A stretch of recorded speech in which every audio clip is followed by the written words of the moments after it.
શૌર્યની ભૂમિ ભારત ભૂમિ પર અવતરિત શૂરવીર યોદ્ધા સૂર્યવંશના વંશજ લોહરાણા કોડમાં જન્મેલા લોહરગઢના મહારાણા વીરદાદા જસરાજનો તારીખ 22/1ના રોજ રઘુવંશીઓ દ્વારા શૌર્યદિન તરીકે ઉજવવામાં આવે છે।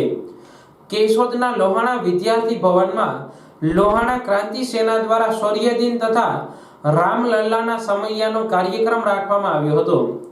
કેશોદના જલારામ મંદિરેથી લોહાણા વિદ્યાર્થી ભવન સુધી શ્રી રામલલ્લાના સમૈયાનો કાર્યક્રમ રાખવામાં આવ્યો હતો। જલારામ મંદિરે આરતી કરી બેન્ડ વાજાના સુરે રવાડી સાથે રામના નારા તથા રાસની રમઝટ બોલાવી હતી। ત્યારબાદ દીપ પ્રાગટ્ય નાની બાળાઓ દ્વારા કરવામાં આવ્યું હતું। ડીવાયએસપી ઠક્કર સાહેબની ઉપસ્થિતિમાં યોજાયેલ કાર્યક્રમમાં રઘુવંશી સમાજના બાળકો દ્વારા સબરી, રામ, સીતા વગેરે વેશભૂષા રજૂ કરવામાં આવ્યા હતા। રામ તેમજ વીર દાદા જસરાજના જીવન પર વક્તવ્ય પણ આપવામાં આવ્યા હતા।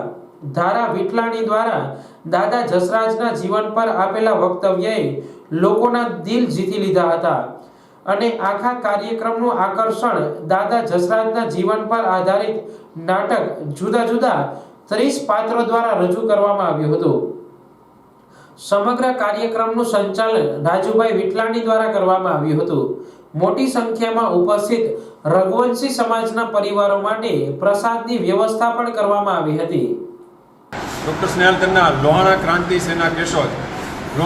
સેના કેશોદ દ્વારા આજરોજ જે અયોધ્યામાં રામલલ્લાની પ્રાણ પ્રતિષ્ઠા થઈ તેના અનુસંધાને સામૈયા મારા રઘુવંશી રામના તેમજ અમારા લોહાણા કુળના છેલ્લા રઘુવંશી રાજા એવા વીરદાદા જસરાજનો 966મી શહીદ દિવસ શૌર્ય દિવસ અમે તેને ઉજવીએ છીએ। તેના અનુસંધાને એક સુંદર ભવ્ય નાટકનું આયોજન કરેલું હતું તેમજ વેશભૂષા, એકપાત્રીય અભિનય, ગીત એવી અલગ અલગ કલ્ચરલ એક્ટિવિટીનું પણ આયોજન કરેલું હતું અને શ્રી રામચંદ્ર ભગવાન અને વીરદાદા જસરાજને યાદ કરી તેમના માનમાં તમામ રઘુવંશીઓ ઉપસ્થિત રહ્યા હતા અને સ્ટેજ પરફોર્મ આપ્યું હતું। બાળકો, બહેનો, વડીલો સૌ ઉપસ્થિત રહ્યા હતા અને ભવિષ્યમાં પણ આવો જ સાથ સહકાર મળતો રહે એવી જ લોહાણા ક્રાંતિ સેના કેશોદ દ્વારા આપ સૌને વિનંતી છે।